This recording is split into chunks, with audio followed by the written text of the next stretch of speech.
आप सभी लोगों का बहुत बहुत स्वागत है। आर्थिक प्रणालियों का जन्म कैसे हुआ, इसको जानने के लिए आपके सामने ये वीडियो पेश किया जा रहा है। तो जब हम ये देख लेंगे कि इकोनॉमिक सिस्टम्स कैसे डेवलप हुए और किस तरह से चीज़ें आगे बढ़ती चली गई, तो जब हम ये देखेंगे तब पता लगेगा कि इस दुनिया में आने का नतीजा क्या होता है। यानी हम इस संसार में जब आ जाते हैं तो हमारे सामने बहुत सारी बाध्यताएं होती हैं, हमारी आवश्यकताएं होती है, क्योंकि इंसान को इस पृथ्वी पर जीवन जीना है। और फिर जीवन जीने के क्रम में हमें भोजन भी चाहिए, वस्त्र भी चाहिए, आवास भी चाहिए, सारी चीज़ें चाहिए। एक परिवार होता है, समाज होता है। तो फिर इसी आधार पर धीरे धीरे क्या हुआ कि अर्थव्यवस्था के क्षेत्र में आप देखेंगे इंसान ने अपनी मूलभूत जो आवश्यकताएं हैं उसको पूरा करने के क्रम में किस तरह से विकास किया। तो इसी विकास को एडम स्मिथ ने भी अपना एक सिद्धांत दे करके स्पष्ट करने का प्रयास किया कि किस तरह से आर्थिक प्रणालियों का जन्म हुआ। तो यहाँ देख लेते हैं। तो देखिए, मानी सी बात है कि जब संसार में मनुष्य आएगा तो उसको भोजन भी चाहिए, आवास भी चाहिए, सारी चीज़ें चाहिए, पानी चाहिए। तो सीधी सी बात होगी कि इसके लिए हमको उत्पादन करना पड़ेगा, क्योंकि अगर हमको कोई आवश्यकता पूरी करना है और एक समूह की दृष्टि से विचार करें, समाज की दृष्टि से विचार करें, अगर एक इंसान मान लिए कोई जंगल में रह रहा हो तो वहाँ तो फल वगैरह मिल जाएंगे, इसी तरह से जीवन चलेगा, लेकिन समाज इस तरह से नहीं चल पाता है। तो समाज को संचालित करने के लिए, चलाने के लिए, आगे बढ़ाने के लिए हमको उत्पादन करना पड़ेगा, प्रोडक्शन करना पड़ेगा। अब उत्पादन एक ऐसी चीज़ है कि उत्पादन में मानी सी बात है कि हमको निवेश करना पड़ेगा, इन्वेस्टमेंट करना पड़ेगा। ज़मीन चाहिए, अगर हम गेहूं भी मान लिए बोते हैं, चावल उगाते हैं, तो उसके लिए हमको बीज चाहिए होगा और बहुत सारी चीज़ें होती हैं, रोग लग जाते हैं। कीटनाशक आज अगर देखिए तो कीटनाशकों की आवश्यकता है, उर्वरकों की ज़रूरत पड़ती है, पैसा चाहिए होता है, बैंक से लोन लेना पड़ता है। तो उत्पादन करने का काम कोई आसान नहीं है, इसमें हमें पूंजी लगानी पड़ती है, धन लगाना पड़ता है। तो ऐसे में उत्पादन करने के लिए हमको इन्वेस्टमेंट करना पड़ेगा, निवेश करना पड़ेगा, तब जा कर के हम उत्पादन कर पाएंगे और अपनी आवश्यकताओं को पूरा कर पाएंगे। और सीधी सी बात है कि जब हम उत्पादन करेंगे तो समाज के दूसरों लोगों को लाभान्वित करने के लिए हमको उसका डिस्ट्रीब्यूशन भी करना पड़ेगा, वितरण भी करना पड़ेगा, क्योंकि सारे लोग उत्पादन कर नहीं सकते हैं।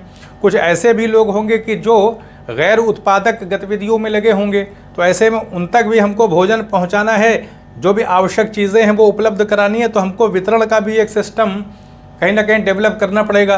तो इस तरह से इंसान की जो संसार के अंदर आने के बाद उसके जो जीने की आवश्यकता होती है, वही जीने की आवश्यकता उसको उत्पादन करने पर मजबूर करती है। फिर वो उत्पादन करने के लिए इन्वेस्ट करता है, पूंजी निवेश करता है, फिर जो चीज़ें उपलब्ध होती हैं उसका वो वितरण करता है। तो इस तरह से हमने देखा कि उसको जो है प्रोडक्टिव एसेट्स जो हैं वो कहीं ना कहीं एक्वायर करने पड़ेंगे, उसको लेने पड़ेंगे, तभी तो उत्पादन होगा। अगर उत्पादक जो सामान है वही नहीं होगा, उत्पादन के साधन नहीं होंगे, तो कैसे कि उसमें मनी भी आ जाती है, उसमें और बहुत सारे यंत्र भी आ जाते हैं। तो मनी के मतलब हमको इन्वेस्टमेंट करना पड़ेगा। अब सवाल है कि इन्वेस्टमेंट कौन करेगा और क्यों करेगा, एक सवाल पैदा हो जाता है कि जो इन्वेस्टमेंट की बात आ रही है कि हमको उत्पादन करना है तो हमको इन्वेस्टमेंट करना पड़ेगा। जो प्रोडक्टिव एसेट्स होंगे उसमें मनी भी आ जाती है, पैसा भी आ जाता है। तो इन्वेस्टमेंट कौन करेगा और क्यों करेगा, एक सवाल पैदा हो रहा है। तो देखिए यहाँ पर फिर आगे जो है इसका उत्तर दिया जा रहा है कि क्यों करेगा और किस लिए करेगा। तो बता रहे हैं कि सेल्फ इंटरेस्ट में किया जाएगा, स्वहित में करना पड़ेगा। सेल्फ इंटरेस्ट का मतलब है कि इंसान जब संसार में आया है तो उसका अपना हित उसके ऊपर काफ़ी प्रधान होता है। वो तो अपने अस्तित्व को बचाने के लिए जो सेल्फ इंटरेस्ट होता है उसके लिए वो क्या करेगा, वो जो है वो एक प्रेरणा मिलती है, उसको इंस्पिरेशन मिलता है। एडम स्मिथ बता रहे हैं, जो कि 1723 में पैदा हुए थे। ये स्कॉटिश जो हैं वो फिलोसोफर हैं। तो इन्होंने बताया कि क्यों वो उत्पादन करने के लिए क्यों वो निवेश करेगा, तो वो इसलिए करेगा, सेल्फ इंटरेस्ट में करेगा, स्वहित में करेगा। और इसी से इंसान को जो है प्रेरणा मिलेगी और फिर जो है वो आर्थिक गतिविधि के लिए खुद को अपने को संलग्न कर लेगा, लगा लेगा, क्योंकि वो उसको अपना स्वहित साधना है तो उसको उत्पादन करना पड़ेगा। तो ऐसे में क्या है कि इस चुनौती को उठाने के लिए अगर आप देखें तो 3 प्रकार की आर्थिक प्रणालियाँ अस्तित्व में आ गई, क्योंकि जब उसका सेल्फ इंटरेस्ट आया तो उस उत्पादन करने के लिए वो आगे बढ़ा, और जब वो उत्पादन करने के लिए आगे बढ़ा, मानी सी बात है, तो फिर आर्थिक प्रणालियों का जन्म होगा। तो ऐसे में 3 प्रकार की आर्थिक पद्धतियाँ जो है अस्तित्व में आई। तो परंपरागत रूप से अगर हम देखें, यानी प्राचीन काल के संदर्भ में अगर देखें तो मार्केट इकोनॉमी जो है वो बाजार की जो व्यवस्था है, वो जो पारंपरिक आर्थिक पद्धति जो है मानी सी बात है उसका विकास हुआ, तो ये मार्केट इकोनॉमी जो है इसका जन्म हुआ। फिर आगे जा कर के जब ये असफल हो गई तो फिर मिक्स्ड इकोनॉमी आ गई। तो कहने का मतलब ये है कि किसी चीज़ का विकास कहीं ना कहीं से तो होगा ही। तो जो सेल्फ इंटरेस्ट है उसी ने इंसान को उत्पादन करने के लिए संलग्न किया, लगाया, इंस्पायर किया, और फिर ये एक मार्केट इकोनॉमी जो है वो पुराने अगर ज़माने में देखें तो कहीं ना कहीं एक बाज़ार तो होता था, बाज़ारवादी व्यवस्था बहुत पुरानी है। तो इस तरह से चीज़ें आगे बढ़ती चली गई। तो फिर देखिए अब ये बात तो समझ में आ गई कि कौन करेगा, क्यों करेगा, तो सेल्फ इंटरेस्ट में करेगा और एक इंसान ही करेगा।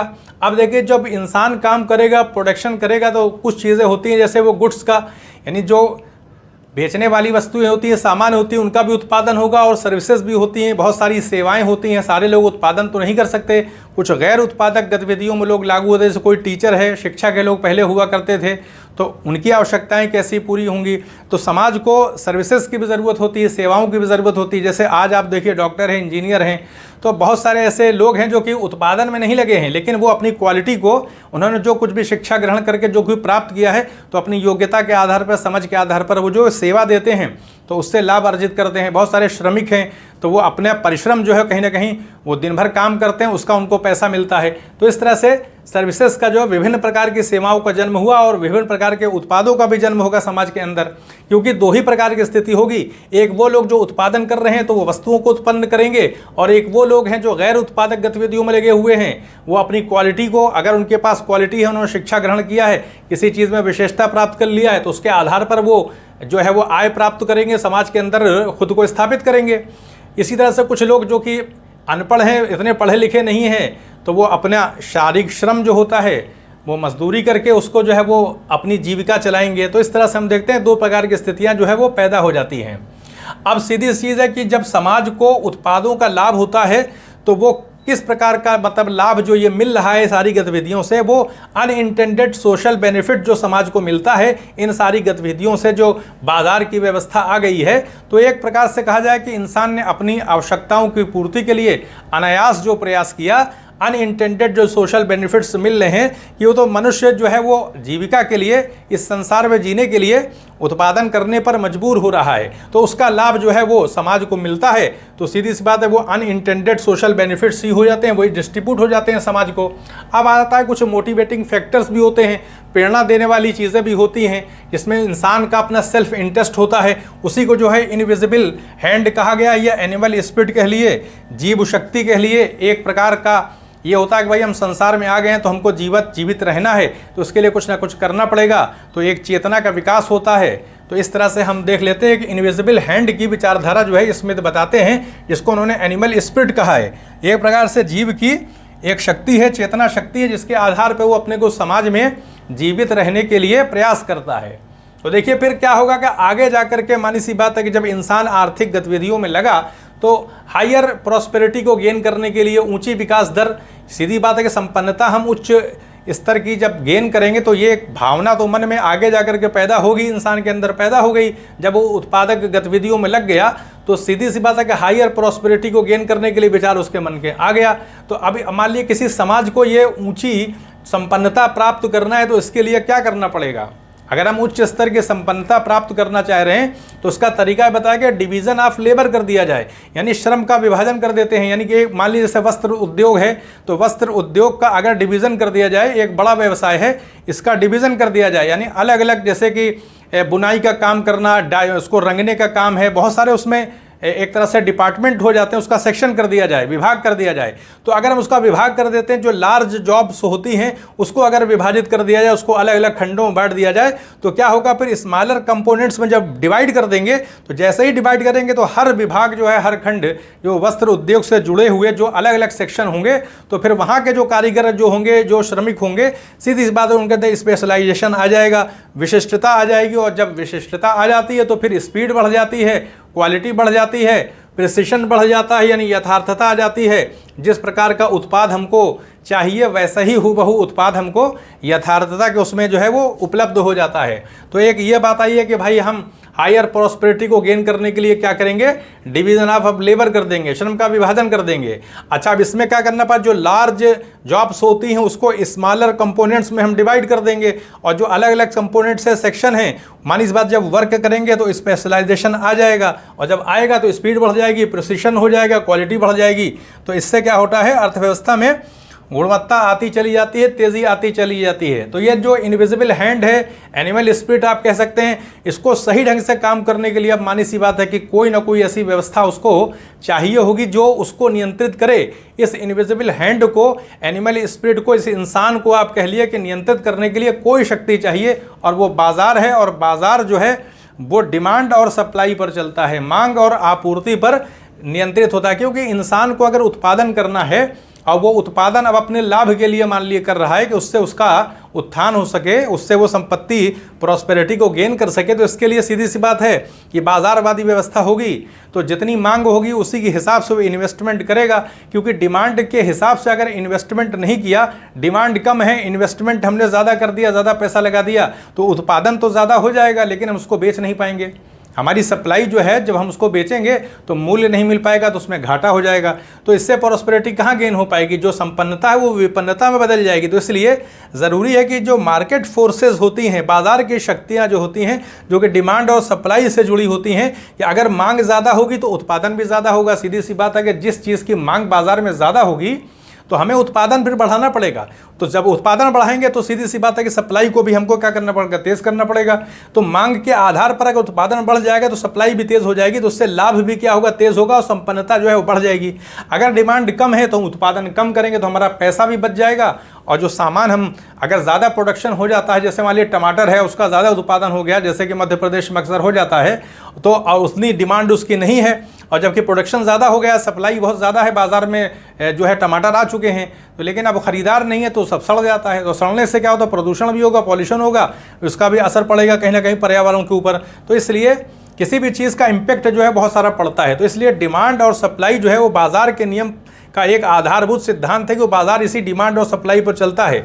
तो ये जब शक्तियों के अधीन जो है, जैसे भारत के अंदर देखें तो सरकार न्यूनतम समर्थन मूल्य दे देती है, तो किसानों को ये रहता है कि भाई जो है हम जो है वो कहीं ना कहीं अपनी आपूर्ति कर लेंगे, बेच लेंगे चीज़ों को, हमारा घाटा नहीं होगा, तो वो उत्पादन करते हैं। तो सरकार जिस दाम पर जो है न्यूनतम समर्थन मूल्य का वादा करती है तो कम से कम उतना तो किसानों को मिल ही जाता है, और उससे ज़्यादा निजी जो व्यवसायी हैं उनको उससे ज़्यादा पैसा दे करके ख़रीद लेते हैं। तो इस तरह से कहीं ना कहीं सुरक्षा हो जाती है, क्योंकि उत्पादन अगर ज़्यादा हो गया और कोई व्यवस्था सरकार की तरफ से नहीं है तो फिर किसानों ने जो इन्वेस्ट किया हुआ है उसमें नुकसान हो जाएगा और गरीबी पैदा हो जाएगी। तो अब सवाल है कि क्या पैदा किया जाए और कितना अधिक पैदा किया जाए और कितना दाम लिया जाए, ये सब बाजार यानी मार्केट फोर्सेस पर ही डिपेंड करेगा, डिमांड और सप्लाई पर ही करेगा। अगर मान लीजिए कि डिमांड ज़्यादा है और प्रोडक्शन कम है तो हम सीधी सी बात है कि पैसा ज़्यादा ले सकते हैं, दाम जो है ज़्यादा आर्थिक लाभ के आधार पर तो व्यवस्था चल रही है अभी आज की बाज़ारवादी व्यवस्था जो है। तो अगर जब देखिए प्याज जो है उसका उत्पादन कम हो जाता है मौसम ख़राब हो जाने की वजह से, तो और डिमांड बनी रहती है, तो प्याज की कमी हो जाती है, तो उसका मूल्य क्या होता है, दाम बढ़ जाता है, क्योंकि लोग उससे फ़ायदा उठा लेते हैं। तो बाज़ार ज़रूरी है ताकि इंसान को एक दिशा मिलती रहे। इंसान सेल्फ इंटरेस्ट में काम तो कर रहा है वो स्वहित के लिए, लेकिन जब वो उसको प्रॉस्पेरिटी में, हायर प्रॉस्पेरिटी के संदर्भ में करने लगता है और एक व्यवसाय के रूप में वो अपना एक निजी व्यवसाय के तौर पर काम करता है, उससे वो अपना सामाजिक उत्थान चाहता है, तो इस संदर्भ में उसके लिए कोई ना कोई शक्ति, कोई ना कोई मानक होना चाहिए जो कि बाजार ही है, जो कि डिमांड और सप्लाई पर टिका होता है, यानी मांग और आपूर्ति पर होता है। इस तरह से देखेंगे आप कि जो इस तरह की बाज़ारवादी व्यवस्था में कंपटीशन जो होता है वो रेगुलेट करने का काम करता है। कंपटीशन का मतलब यह है कि अगर बहुत सारी कंपनियां हैं तो जो कंपनी कम दाम पर उपलब्ध कराएगी चीज़ों को, वहाँ उसके माल ज़्यादा बिकने लगेंगे। तो इस तरह से कह सकते हैं आप कि जो बाज़ारवादी व्यवस्था होती है वो कंपटीशन से, प्रतिस्पर्धा से रेगुलेट होती है। लेकिन एक चीज़ यहाँ पे है कि अगर हम देखें इस बाज़ारवादी व्यवस्था में, अगर हम कैपिटलिज्म का विकास देखें पूंजीवाद का, तो पूंजीवाद में क्या होगा कि सीधी सी बात, हम कंपटीशन को ही रिमूव कर देंगे। जैसे अडानी हैं, तो अगर अडानी सीमेंट भारत के अंदर सिर्फ अकेले वही पैदा करने लगे, प्रोडक्शन करने लगे, तो कंपटीशन कहाँ रह गया। तो ऐसे में वो जो दाम तय करेंगे वो देना पड़ेगा। तो इस तरह से पूंजीवादी व्यवस्था आगे जाके जब ग्रेट डिप्रेशन आ जाता है 1929 में, तो वो इसी वजह से, क्योंकि पूंजीवाद आगे जाकर 150 साल के बाद जो बैठ गया, क्योंकि जो प्रतिस्पर्धा होती है, कंपटीशन होता है बाज़ारवादी व्यवस्था में, उसमें क्या होता है, एक समय ऐसा आता है कि इस प्रतिस्पर्धा को ही व्यापारी लोग रिमूव कर देते हैं, दूसरी कंपनियों का अधिग्रहण कर लेते हैं हैं और अपना एक मोनोपोली इनकी स्थापित हो जाती है, उसमें कोई और दूसरी प्रतिस्पर्धा उनको रहती नहीं, कोई दूसरी कंपनी नहीं रहती है, तो उसका वो लाभ उठाते हैं मनचाहे ढंग से। तो इस तरह से हम देखेंगे आगे जाके मिक्स्ड इकोनॉमी जो डेवलप हुई, तो जो कैपिटलिज्म बैठ गया जाकर के 1929 में पूंजीवाद की व्यवस्था ढह गई, तो आगे जाकर के आप देखेंगे फिर किस तरह से एक मिश्रित अर्थव्यवस्था जो है वो एक पद्धति के रूप में डेवलप हुई। तो अब इस व्यवस्था में सीधी बात है कि बाजारवादी जो व्यवस्था होगी उसके अंदर नॉन इंटरफेरेंस सरकार का होगा, सरकार बहुत हस्तक्षेप नहीं कर पाएगी और उसको पूरी तरीके से बाजार को अकेले ही छोड़ देगी। और क्या होगा, लीस्ट इकोनॉमिक रोल सरकार का होगा, कम से कम जो है उसकी भूमिका सरकार की रह जाएगी। तो ऐसे में क्या हो जाता है कि बहुत सारी फिर इसमें बहुत सारे दुर्गुण पैदा हो जाते हैं, बहुत सारी कमियां हो जाती हैं, क्योंकि समाज के अंदर इनइक्वालिटी डेवलप हो जाएगी, असमानता पैदा हो जाएगी, क्योंकि धन का जो है संचय जो है वो जिनके पास ज़्यादा पूंजी है, सीधी सी बात है कि वही सबसे ज़्यादा जो है वो लाभ अर्जित करेंगे और फिर वहाँ वेल्थ जो कंसंट्रेट होती चली जाएगी, तो समाज के अंदर असमानता भी आ जाएगी और जो गरीब लोग हैं उनका नुकसान होगा, उनको प्रोटेक्शन सरकार से मिल नहीं पाएगा, कल्याणकारी राज्य की अवधारणा है वो साकार नहीं हो पाएंगे। तो इसी वजह से आप देखेंगे कि ग्रेट डिप्रेशन आ गया था। तो जो गुड्स एंड सर्विसेज होती हैं उनको जो है वो प्रोड्यूस ना करे सरकार, यानी जो बाजार की जब नियमों पर चल रही कोई चीज़, तो सरकार अगर जो है वस्तुओं को उत्पादन करने लगेगी, सर्विसेज को वो डेवलप करने लगेगी, जनरेट करने लगेगी, तो इससे बाजारवादी व्यवस्था में खलल पैदा होगा, बाधा आएगी। तो ये माना जाता है कि पूंजीवादी व्यवस्था में सरकार जो है वो ना तो वस्तुओं को उत्पादन करे बहुत ज़्यादा और ना ही सेवाओं को सृजित करे। तो इस तरीके से हम देखें सिस्टम ऑफ नेचुरल लिबर्टी कहा गया है कि एक प्रकार से कहा जाए कि जो एक प्राकृतिक स्वतंत्रता की जो पद्धति है यही है बाजारवादी व्यवस्था, कि मनुष्य जो है स्वतंत्र होकर के पैदा हुआ है, तो वो जब अपना आर्थिक कोई गतिविधि कर रहा है वो गतिविधि पूरी तरीके से क्या होनी चाहिए, वो एक सिस्टम ऑफ नेचुरल लिबर्टी है, ये यानी प्राकृतिक स्वतंत्रता है, उसकी एक पद्धति है, ये आर्थिक गतिविधि है, तो सरकार को उसमें दखल नहीं देना चाहिए। फिर देखिए फिर आगे ये चलता है कि ये विचार जो है वो सीधी सी बात है कि जो आप देखते हैं ये विचार जो पूंजीवादी जो विचार है, जो व्यवस्था खुले जो बाजारवादी व्यवस्था चल रही है, तो ये जो है वो दो प्रणालियों को यानी पूंजीवाद को और फ्री मार्केट इकोनॉमी को जन्म देगी। सीधी बात है कि जब हम बाजारवादी व्यवस्था में चल रहे हैं तो इसके अंदर फिर पूंजीवाद का भी विकास होगा और फ्री मार्केट इकोनॉमी भी डेवलप हो जाएगी। दोनों आर्थिक प्रणालियाँ आर्थिक पद्धति हैं जो कि डिपेंड करती हैं डिमांड और सप्लाई पर। फिर देखिए आगे क्या होगा, फिर जब पूंजीवाद होता है तो उसका उद्देश्य क्या है, पूंजीवाद का कैपिटलिज्म जो है उसका उद्देश्य क्या होता है, उसका उद्देश्य है जनरेशन करेगा, वो जनरेट करेगा वेल्थ को, यानी जो धन संपत्ति है उसको जो है एक्वायर करने की कोशिश होती है। जितने भी पूंजीवादी होते हैं वो ज़्यादा ज़्यादा धन संपदा जो है वेल्थ को जनरेट करके एक्वायर प्राप्त करने की कोशिश करते हैं और जो भी उत्पादन के साधन होते हैं उस पर उनका नियंत्रण रहता है। इसी देखेंगे प्रोडक्टिव एसेट्स जो होते हैं उस पर ओनरशिप होती है, स्वामित्व होता है, यानी उत्पादन के जो साधन हैं उन पर पूंजीवादियों का नियंत्रण होता है और वो धन संपत्ति का ज़्यादा उसको जनरेट करते हैं, उसको एक्वायर करते हैं, प्राप्त करते हैं। अब फ्री मार्केट इकोनॉमी में क्या होता है, देखिए इसमें भी क्या होता है, एक्सचेंज ऑफ वेल्थ होता है, इसमें भी जो है संपदा का धन संपत्ति का आदान और प्रदान होता है। और कैसे आदान प्रदान होगा ये फ्री मार्केट इकोनॉमी में, वो किसके ज़रिए होगा, वो होगा प्रोडक्शन एंड सप्लाई के ज़रिए होगा, यानी उत्पादन करेंगे उसकी पूर्ति करेंगे, आपूर्ति होगी, जो सामान है और जो सर्विसेज हैं उनके आधार पर जो है वो फ्री मार्केट इकोनॉमी चलती है। इसमें वेल्थ जो है उसका मतलब आदान और प्रदान होता है। वो कैसे होता है, वो उत्पादन के द्वारा होता है और उत्पादन किया जाता है और सप्लाई की जाती है, यानी उत्पादन और उसकी आपूर्ति की जाती है। और किसकी आपूर्ति यानी उत्पादन और आपूर्ति की जाएगी, वो सामानों की होगी या सर्विसेज की। इसके आधार पर फ्री मार्केट इकोनॉमी जो है वो संपदा का जो है हस्तांतरण इसमें होता रहता है।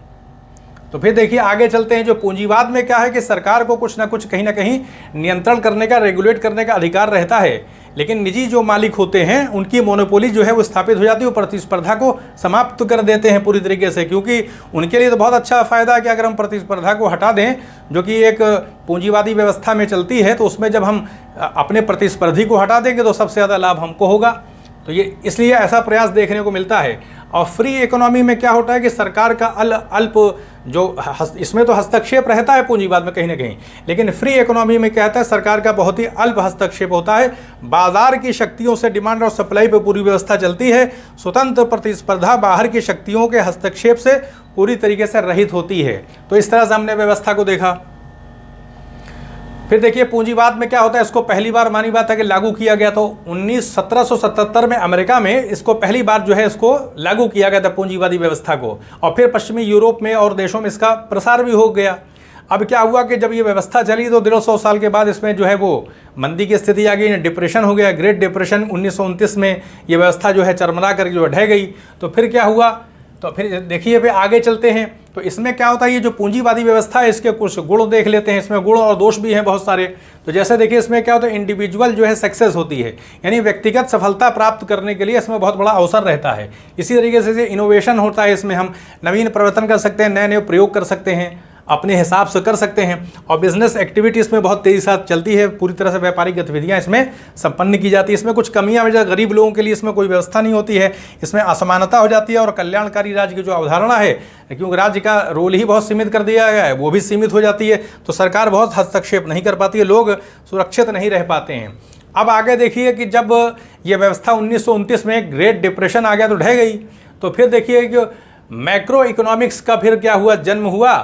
और फिर जॉन मेनार्ड कीन्स जो थे वो ब्रिटेन के अर्थशास्त्री थे, 1833 में पैदा हुए थे, 1949 में डेथ हुई थी।